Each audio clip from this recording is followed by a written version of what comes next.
Shalom. I want to give all praise, honor, and glory to Yahweh, Ba'ashem, Yahweh Shai, Ba'ashem Rakakadash. That honors to the apostles, that honors to the others of great millstones. Salutations to you, Akim, that are teaching the truth and sincerity across the four corners of the earth. And your brother Kabaz coming at you with the hope for edifying less through the spirit of Yahweh, Ba'ashem Shai. And in this lesson, I'm gonna get into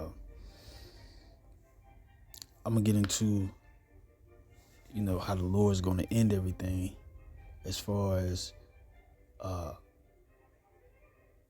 the way that the world is going. Like the scripture said, this world passeth away. And what does the Lord mean by that? Meaning that what? All the things that we see in this present time and that was, in history, the Lord is about to change all that when the day of the Lord arrives. And the day of the Lord is when Yahweh Shah comes back. So I'm going to read from 2 Ezra chapter 6, verse 9. It says, "For Esau is the end of the world, and Jacob is the beginning of it that followeth." And that's talking about what? It's talking about the so-called white man being Esau. We're at the end of his world, which is now. That's why people, say something like, "Oh yeah, we're in the last days."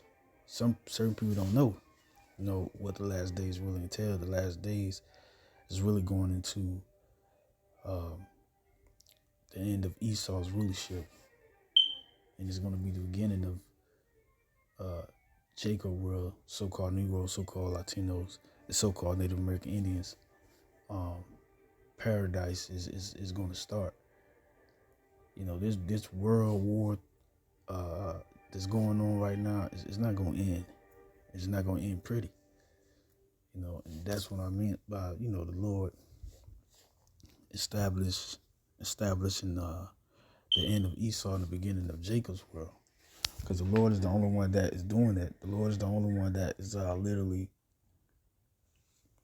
causing Esau to fall, causing Jake to rise. But he's only rising the elect first. It ain't Jake with money. It ain't Jake.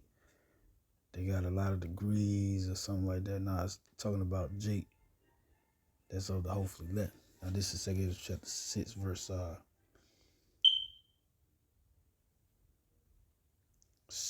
6. Then that I consider these things, and they shall. Then that I consider these things, and they all were made through me alone, and through none other.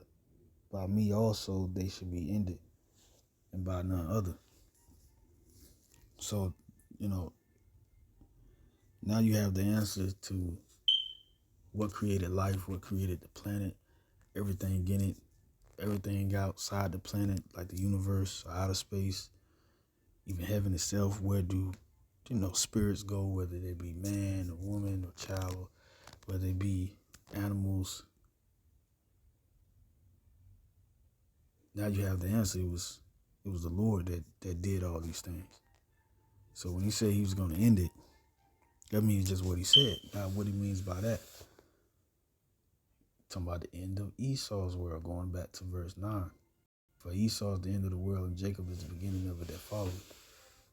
So what is that going into? Like I said, it's going into the Lord ending one rulership, one captivity. Because if you look at it, Israel is in captivity under who? Esau, the so-called white man, his rulership. The Lord's about to end that, and he's about to start our rulership. And Esau and the rest of the nations, they're going to be in captivity. That's going to be their beginning. And it's going to be like that forever, because Esau tried to be like the Most High and said that we had our ending.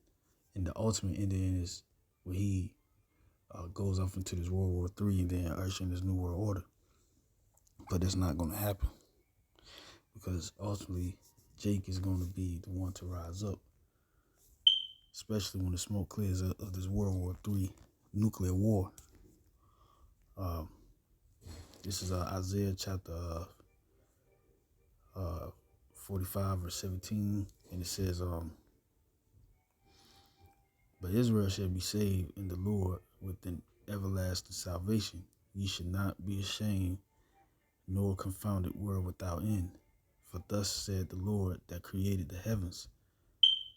Now this is all from the authority of the maker, the maker of everything that we see in this world, even the elite, which are the wicked, by the way. But this is his oath that he made with us, and it's forever. Yahweh himself that formed the earth and made it. He had established it. He created it not in vain. He formed it to be inhabited. I am the Lord, and there is none else. And I have not spoken in secret in a dark place of the earth. I said not unto the seed of Jacob, seek ye me in vain. Let the Lord speak righteousness. I declare things that are right. So,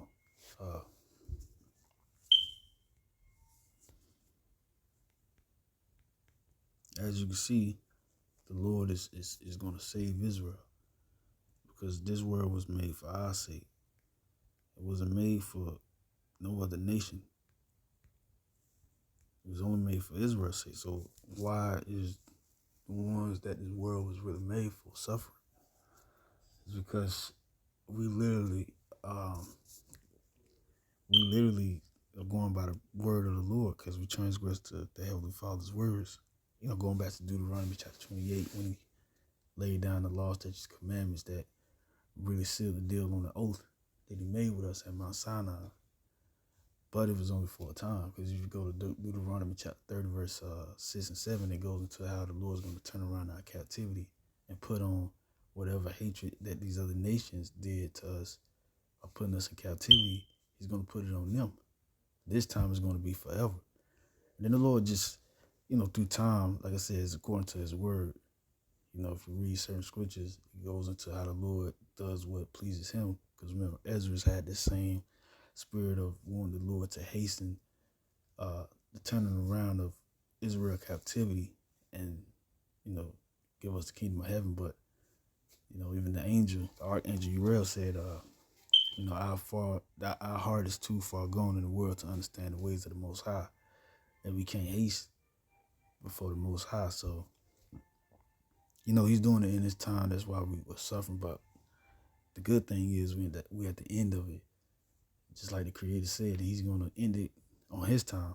So, we have good things to look forward to, especially in these latter times.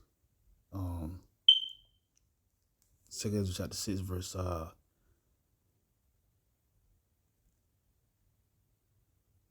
59. If the world not be made for our sakes, why do we not possess an inheritance with the world? How long shall this endure?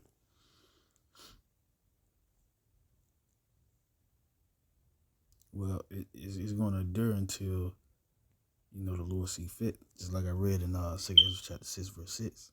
By him, like the Lord said, by me shall it be ended. But, if you are the dear son, Yahushua, the only begotten son, friend, you will know when the end is going to be. Matthew chapter 24 goes into different prophecies concerning the last days. And it's true, then you have other precepts like Revelation chapter 13, verse 16, going into the mark of the beast. He causeth all, both small and great. Who is the he that's going to cause all? It's talking about Esau, the so-called white man. Like I just read in 2 chapter 6 about the end of Esau's world and the beginning of Jacob that followed. And that's what's going to happen in our lifetime, because, prophecies have came to pass. They have the chip, war 3 is in effect, love of many is waxing cold, sedition among the people. The elect is being sealed by the word. All of these things the Lord said was going to happen in these latter days, and they are happening. All we have to do is just, long suffer and endure, the trials, tribulations that we have to go through. But at the same time, this is it. Matter of fact, I'm going to get this last scripture, then I'm going to wrap it up. This is 1 Corinthians chapter 15, verse 50, 1, behold, I show you a mystery. We should not all sleep, but we should all be changed. That all sleep meaning we should not all die. Some of us is going to live, while everything's going on, the missiles being shot, the Lord being back fighting. We don't have the chip. We going through our day-to-day, try to survive through the Spirit. Then bam, the Lord just going to come through. That's what it's literally saying. Verse 54 says, so when this corruptible shall have put on incorruption, and this mortal have put on immortal or immortality, then should be brought to pass the saying that is written, death is swallowed up in victory. So when the Lord comes back, we're gonna be changed. That's something that we have to look forward to. While all the prophecies happening, we have a prophecy that's gonna involve us to getting the victory. Because not only is the Lord ending our captivity, but He's ending our captivity under sin, which makes us go off and be separated from the Lord and have us in this dire situation that we're in as a people in these last times. And all other captivities, of course, but especially in these last times. But that's all I wanted on it.